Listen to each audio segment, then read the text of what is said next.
to Sikorski's Thinkabouts, and I'm your host, Laura Sikorski.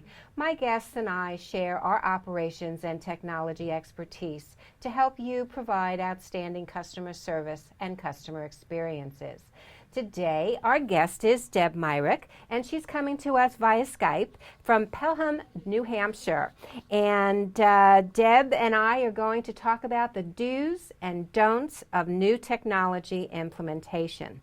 Deb is an independent technology consultant, and she has worked for various different switch companies and call center software companies and installed voice over IP, speech recognition, database integrations, etc. I can go on with all the technical stuff. But she's done multi-locations, multi-cultures, and certainly multi-disciplines. She has been project manager for large installations from 250 seats way up to 5,000 seats. So with that, Deb, thank you so much for joining us today. And folks out there, I'm going to be talking to the screen, so you're going to see the side of my face. And so with that, we're going to really start talking, Deb, about this new technology. You and I met several years ago, and I can tell you this, she is by far one of the best project managers you would want on your team, from the vendor perspective and from the customer perspective. She has a knack about getting things done. How do you like that, Deb, right? No, but it's all true, folks. So let's talk about what happens when you begin a new project. What is the first thing that you have to do? Well, as a vendor, the first thing we would do would be to review the sales contract, obviously, the statement of work, the SOW, what we call the SOW, any type of special arrangements, special considerations. But when it really starts for me is when we have our first kickoff meeting with the customer, in which we review what our goals as the project goes forward, how we want it to come about, what the means of communication are, sort of all that kind of side agreements on everything. And to me, that's like the critical part of the kickoff meeting, because that's when you're getting to know each other for the first time and kind of sizing everybody up in a good way, and getting a grasp of the personalities that you're going to be dealing with going forward. So what do you, really look for in terms of it's really the vendor culture and the customer culture that I know we've talked in the past that you're concerned with. And, what are some of the things that you kind of look for that may be a cultural issue, for the beginning of the project? Well, every company, vendor and customer, both sides of this certainly, but every company has its own culture. You have a certain way that you go about doing things, and everybody pretty much on the teams is carried forth that way. So one of the things I try to look out for when I first start the project, and it starts with the kickoff meeting, is getting a sense of what the company culture is. Some companies have a very strict pecking order. A director will have the final say over a manager, or a vice president over a director, obviously. In other organizations, they're more matrix, and a manager can have as much weight in what they say as a vice president. So it's things like that. Some companies are very email oriented, others are very verbal. So it's all these types of day-to-day workings that we don't think about because we're just part of how we do work, but it's the culture of a company. Well, and I know you have a mantra, and that is, how you begin is how you are going to finish. And I thought that's really very telling on your part, because it really, you have to set the right stage almost, like an actor, And I've seen you begin the projects like that, because you have to get the vendor team and, of course, the customer team on your side. Because as project manager, you basically control the shots. And you can determine and say, well, that's not an acceptable date, or that's not acceptable, and so forth. So I want to talk a little bit about the steps for an implementation plan. Now, I'm sure we've all seen at some point Project Office, and if you're savvy at that and you use it, it's wonderful. But for those of us that don't use it and we're trying to keep a project on the timeline, it's very difficult. So could you talk to us about the steps in an implementation plan? Sure. Well, the first. Okay, folks, we are having technical difficulties, and we are going to take a short break.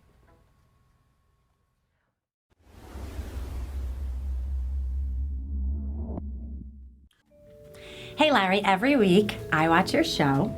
As you should. And I know so much about sports now. Thank you.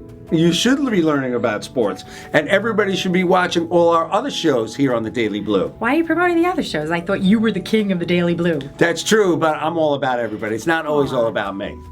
No, it really about is. The team. Every day I wake up and it says, today is all about me, Corinne. Don't I've lie. heard that. Don't lie. Tune in every week to the Daily Blue and you'll see Sports Biz with LD, and you will get a lot of information, updates in sports, and a little bit about Sports Biz.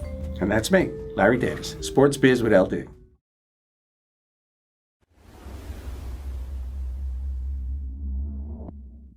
Welcome back, and we are talking with Deb Myrick, who is a independent technology consultant that specializes in implementations. And we ended our last segment with communications and the best way to communicate both with the vendor side and the customer. And one of the points that Deb made was you have to have a sense of humor. You know, when you're doing a huge installation, you know, sometimes you just need to take a deep breath, walk around the room, laugh a little bit, then come back down to the table and start talking. So if you have a major installation of 5,000 agent seats, you can have a team of probably 20 to 25 people in a room. So how do you control when the teams are like massive? Well, it's harder when when you have that many people. Obviously, it just is. But at the beginning, I set the ground rules for what I would like, and as a communication flow, I always start off with being nice and pleasant, and then if somebody gets continually errant, then I get less nice and less pleasant. But for the most part, I really haven't had that much of a problem. It's been very rarely that I've had an issue with a team member.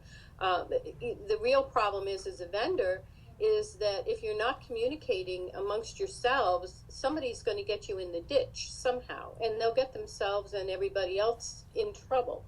And I don't necessarily mean, sometimes there's a technology issue that didn't get ironed out properly, but whatever the issue is when you're in the ditch, the customer is going to become aware of that, and they're going to become concerned, and it just turns into you try to get it under control before it gets too far out of control. And most people have been through that enough to know better.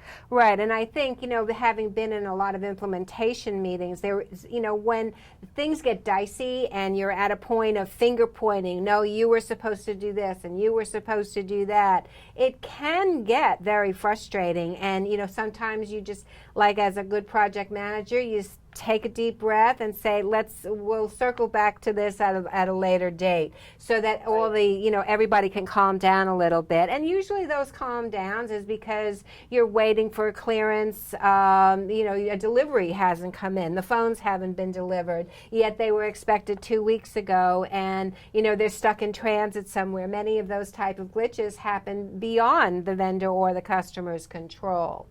How do you plan for contingencies? I know, we have weather, we have potential strikes. You have new partners that may be assigned to the team. A different type of front office or back office situation has come up that you need to plan for. Products like we just mentioned, delivery. So how do you plan for it? What do you put in the plan? Well, what I do is when we start that kickoff meeting, everybody's still in a good mood and happy and excited.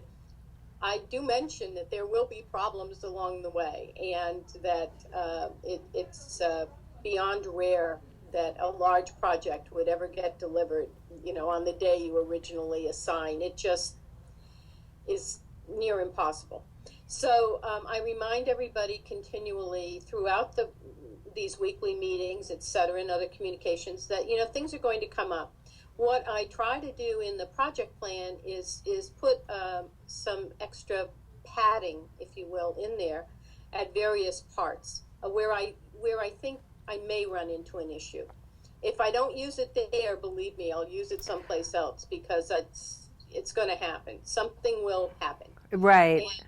And it's just important to keep reminding people that things will happen. And when this event happens, something gets behind, or a piece of information, it didn't work the way we thought it would in an application. It's just important to announce that immediately and say, okay, we've run into a snag. Here's what the issue is. Here's what we're working. Here's when we think it will be ready. So, and I usually build a little bit of time into that too, because, people are under more stress when you run into those, and therefore things sometimes take a little bit longer than the optimism that you have at the beginning about, wow, I can fix that right away. Right. Sometimes you can't. So it's just important to, when you're estimating things, just, err on the side of being longer than shorter. Right. No, and I agree with that. And I know that I found in recent installations, you really do have to rely on the project manager and their skill set in terms of building the proper contingency in there, because I'm telling you, it happens. It does happen, and you can't foresee everything, but you need to be honest with your project manager and make sure that you have built in those appropriate contingencies. Now, what else can influence the implementation? And by that I mean other happenings in the company culture that you're at. What are some of the stuff that you've run into?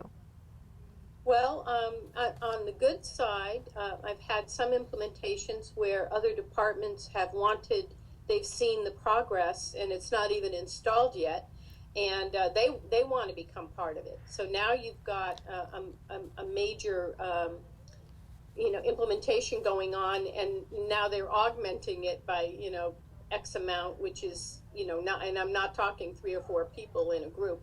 So now you have another department that may want to become part of that. Sometimes internally there are issues with that on the customer side, because maybe there's budget issues, maybe there's turf issues, it could be lots of things. But I've had that happen to me, where this project starts as X and ends up as Y. And so, I mean, that's a good thing. That's all positive, but it throws a wrinkle into things. I'm sure it does. Yeah, and on the not so good side, sometimes I had one instance where really there was a major financial situation going on within the company, and even though our contract was paid for, we were really, asked to cut back quite a few things near a quarterly earnings statement announcement, and so there are all sorts of little adventures that pop up. Right. One of the reasons I like project management is it's never a dull day. Sure. And we are just about out of time, but we always have think-abouts at the end of our show. If you wanted to tell our audience 2 think-abouts that should happen on an implementation. Well, the main think about, I would say, because it's the most unsung, is when you mentioned before about an RFP response. That usually causes me more stress and agita, as they would say, than most other things. Because there's a fount of information in there, and most vendors kind of slough over it, and the customer has information in there that may not appear to be what it is that they need to get done. So you may think this is minor, and to them this is the mountain. Right. So that's one thing. The second thing I think really is you really need to plan for contingencies, because things are always happening, and I like to keep that at the forefront of my conversation all the time. Don't wait for it to come up, because by that time everybody's pretty exercised one way or the other. They're scared, they're concerned, they're angry. There's a whole range of emotion, and if you haven't been consistently bringing up that there's going to be contingency planning, there's going to be some date slippage here and there. This way, it's not a shock to anybody. They keep hearing about it, and they recognize, okay, this is what you were talking about. Right. Yes. So Well, and I also think, Deb, trust is probably one of the biggest factors. So I want to just kind of end to reach Deborah. She is at 978-726-1766. Sorry about that. And certainly to reach me, my cell is 631-624-6650. And we always want to thank the Daily Blue and Blue Chip Marketing and the founder, Corinne Murphy-Caro, and of course our video guy, Mike, for making us all look wonderful. So with that, thank you so much for clicking in, and have a perfect rest of the day.